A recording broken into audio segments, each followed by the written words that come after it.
सामने आप आलीशान बिल्डिंग देख रहे हैं, यह शिक्षक संघ भवन का बिल्डिंग है। नीचे गुरुजन खड़े हैं, जिसमें राष्ट्रपति से सम्मानित शिक्षक भी हैं और अन्य जो शिक्षक हैं जो बच्चों को शिक्षा और संस्कार देने का काम करते हैं। लेकिन इस वक्त जो खड़े हैं वो एक ऐसे व्यक्ति के लिए खड़े हैं जिन्होंने जो कृति किया है भुलाया नहीं जा सकता है, और वो सभी लोग उनके निधन के बाद शोक में डूबे हुए हैं और शोक सभा का आयोजन यहाँ किया गया है। हम जानना चाहेंगे उन लोगों से जो अनुभवी हैं, राष्ट्रपति से सम्मानित हैं और जिन्होंने इस सोनबरसा प्रखंड में शिक्षा का अलख जगाने में सबसे बड़ा योगदान दिया है, और उन्हीं के मार्ग पर चल रहे हैं आज के तमाम शिक्षक और तमाम शिक्षिका।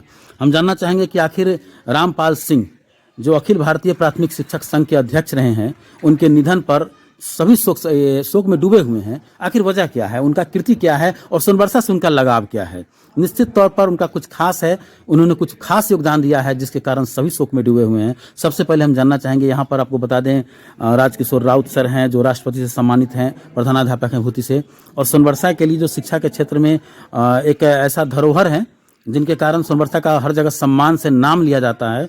राष्ट्रपति से सम्मानित हैं, कन्या मध्य विद्यालय के प्रधानाध्यापक रह चुके हैं हरिनारायण राय सर। हम उनसे बात करना चाहेंगे, परिचय का मोहताज नहीं है।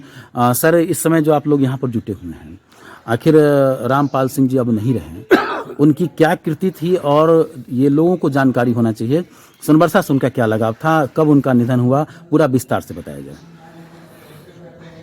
रामपाल सिंह ऐसे तो आपको बताया ही है कि वो अखिल भारतीय प्राथमिक शिक्षक संघ के अध्यक्ष पद पर रहते हुए उनका स्वर्गवास हुआ है। रामपाल सिंह वो महामानव थे, ऐसे विद्वान शिक्षक थे। शिक्षक और शिक्षक संघ यही उनके कार्य हुआ करते थे, कार्य क्षेत्र हुआ करता था। आपको बताया ही है, आप सब लोग जानते हैं कि आज जो हम शिक्षक, जो भी प्राथमिक शिक्षक अच्छे वेतनमान पाने की बात कह रहे हैं या पा रहे हैं, ये हमारे अखिल भारतीय प्राथमिक शिक्षक संघ का काफ़ी योगदान। उसमें भी रामपाल सिंह जैसे योद्धा, वीर कह लीजिए, एकदम लड़ाकू और क्रांतिकारी विचार के पक्के प्रतिनिधि के कारण हुआ है। पूरे देश में उनके एक आह्वान पर पूरे देश के प्राथमिक शिक्षक कुछ भी करने को तैयार हो जाते थे। उनके एक इशारे पर पूरे देश के प्राथमिक शिक्षक पूरा या तो प्रदर्शन का मामला हो, अनशन का मामला हो, आमरण अनशन का मामला हो या जेल भरो का मामला हो, अभियान की बात हो। दिल्ली के जेल हमको याद है, आपको बताना चाहेंगे, जिसमें सीतामढ़ी जिला में सबसे ज़्यादा संख्या में हमारे सोनबरसा से ही लोग गए थे। दिल्ली में जेल भरो अभियान हुआ था और उस अभियान में आप बतावे आपको कि पूरे देश के इतना शिक्षक जुटे थे हम लोग कि दिल्ली का कोई जेल, दिल्ली का कोई थाना नहीं बचा जो हम लोगों को रोक के भी रख सके। जेल में बंद करना तो दूर है, सैकड़ों कितना 100 गाड़ी डीटीसी की बस थी, वो सब बस फेल हो गई। धोते धोते हम लोगों को बैठाता था, ले जाके 10 किलोमीटर ले जाके उतार दिया। यही जेल भरो अभियान करने लगा। अंत में कोई उपाय नहीं था कहीं।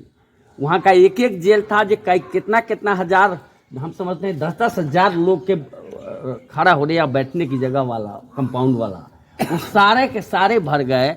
यह सब अखिल भारतीय प्राथमिक शिक्षक संघ के उस योद्धा रामपाल सिंह की देन थी। कह तो रहे हैं जितना ही वो लंबाई में बड़े थे उतना ही उनका कद ऊंचा तो था ही, कद भी ऊंचा था, और कार्य क्षेत्र ऐसा मिला कि जिसमें वो कर दिखाए। उनका नाम वो रहे नहीं रहे पूरे शिक्षा के क्षेत्र में, विशेष करके प्राथमिक शिक्षा जगत में अमर है, अमर रहेगा। रहने वाले कहाँ के थे वो रहने वाले यूपी के थे, परंतु देश के पूरे शिक्षकों के सेवा में ही ज़्यादा समय उनका गुजरा है। और जो भी प्राथमिक शिक्षक आज जिस हाल में है, वो एकमात्र अखिल भारतीय प्राथमिक शिक्षक संघ के ऐसे ही योद्धा रामपाल सिंह सरीखे योद्धा के परिश्रम, मेहनत, संघर्ष के परिणाम के रूप। सोनबरसा से उनका खास जुड़ाव रहा है। सोनबरसा से जुड़ाव बहुत ज़्यादा रहा। सोनबरसा एक देहाती और नेपाली सीमा पर होते हुए भी, देहाती क्षेत्र में होते हुए भी यहाँ से लगाव उनका इसलिए था कि यहाँ के शिक्षक बिल्कुल एकजुट हुए थे, रहते थे। सारे जगह विभाजन हो जाता था और वो आए थे। आप लोगों को याद होगा तो पूरा फील्ड भरल था, मेला सा लग गया था। सारे अपने जनप्रतिनिधि किसी दल के, चाहे वो विपक्ष के हो या सत्ता के हो, सभी जनप्रतिनिधि आए थे। और सरकार के लोग भी सरकार में थे उस समय, हमारे डॉक्टर रामचंद्र पूर्वे जी वो भी आए थे, और लोग भी थे। जितना लोग, अर्जुन राय, क्या विधायक जी, MLC, इंटायर लोग थे। सब लोगों को मानना पड़ा था। रामपाल सिंह जब आए थे, लगाव उनका इसलिए था कि एक अंचल, कह तो रहे थे कि देश में यह पहला प्रखंड है सोनबरसा जहाँ के अंचल में अंचल शिक्षक संघ भवन की अपनी जमीन और अपना भवन 2 मंजिल हो, और उस भवन के शिलान्यास में या उस भवन के उद्घाटन में जिला नहीं, प्रमंडल नहीं, राज्य संघ नहीं, अखिल भारतीय शिक्षक संघ के तमाम स्तर के प्रतिनिधि इसके शिलान्यास और उद्घाटन में भाग लिए हों। वह इसलिए यह सोनबरसा के शिक्षकों की एकता, शिक्षकों की मजबूती और एक संगठित होने का परिणाम था, जिससे खुश हो करके वो आए थे कि जब तक यहाँ का लोग संगठित नहीं होता तो आज यह जमीन नहीं होती, यह भवन नहीं होता, और भवन होता तो 2 मंजिल नहीं होता। ये सब काफ़ी उनको प्रभावित किया था और यहाँ आकर के बहुत खुशी जाहिर किए थे। अब इसीलिए दोबारा उद्घाटन हुआ। उनका निधन कब हुआ? 22 सितंबर को। इधर विगत 10 दिनों से लगभग उनकी तबीयत पूरा स्वस्थ रहते थे, बहुत मस्त रहते थे और स्वस्थ भी रहते थे। भगवान की देन था। 95 वर्ष की उम्र में विगत 10 दिनों से थोड़ा तबीयत खराब चल रही थी, लेट कर गए दिल्ली में। आगे जो भी शिक्षक संघ के अध्यक्ष आएंगे, प्राथमिक शिक्षक संघ के बिहार में, जी चूँकि आपके पास वो क्षमता है संदेश देने की, क्योंकि आपने समर्पित किया है खुद के जीवन को। सीमाई इलाका में आप एक उदाहरण है जो सभी लोग जानते हैं। शब्द कम पड़ जाते हैं आपके बारे में कहने में।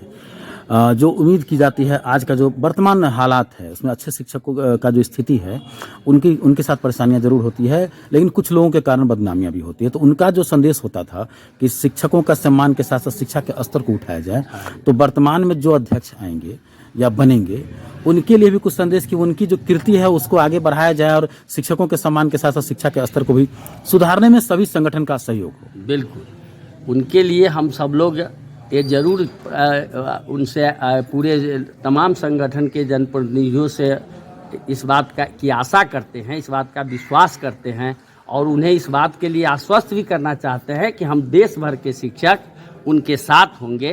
भले ही रामपाल सिंह नहीं रहे हों, रामपाल सिंह के कार्य, रामपाल सिंह के जो चलने का, काम करने का, संघर्ष से विभिन्न सारे संघर्षों में सफलता प्राप्त करने का जो हुनर था उस सबसे वो अवगत हैं, उनके साथ हो रहे हैं। इसलिए वो नहीं रहे, उनके पद चिन्हों पर चल करके उनके अधूरे कार्य को पूरा करने का वो कार्य करे। ऐसा ही हम लोगों को विश्वास है। हम सब लोग उनके साथ हैं, साथ रहेंगे। अभी शिक्षक गण जो भी हैं यहाँ पर 2 मिनट का मौन रखेंगे, शोक में डूब जाएंगे, क्योंकि इतने बड़े शख्सियत का देहांत हुआ है। लेकिन एक बात जग जाहिर है कि जन्म अगर निश्चित है तो मृत्यु भी निश्चित है। कर्म आपका रह जाता है, जो ऐसा आप कर्म करेंगे वैसा आपको सम्मान मिलेगा। निश्चित तौर पर यहाँ जो लोग भी खड़े हैं उनकी कृति को याद कर रहे हैं। अतः सभी शिक्षक जो भी बिहार में हैं काफ़ी होनहार हैं, शिक्षक हैं, निश्चित तौर पर आपके हाथ में पूरे बिहार का तकदीर संवारने का, संस्कार संवारने का हर कुछ आपके हाथ में है। आपको सम्मान मिलना चाहिए। मैं खुद एक शिक्षक का पुत्र हूं, मैं जानता हूं कि शिक्षकों का सम्मान क्या होता है। उनका जो कृति है वो भुलाया नहीं जा सकता है। आने वाले लोगों के लिए संदेश दिए हैं और इनके पास वो क्षमता है, क्योंकि इन्होंने अपने ज़िंदगी को पूरी तरह शिक्षा के क्षेत्र में डुबो दिया है। इस वक्त उनके लिए सभी शोक में डूबे हैं और 2 मिनट का शोक यहाँ पर रखा जाएगा।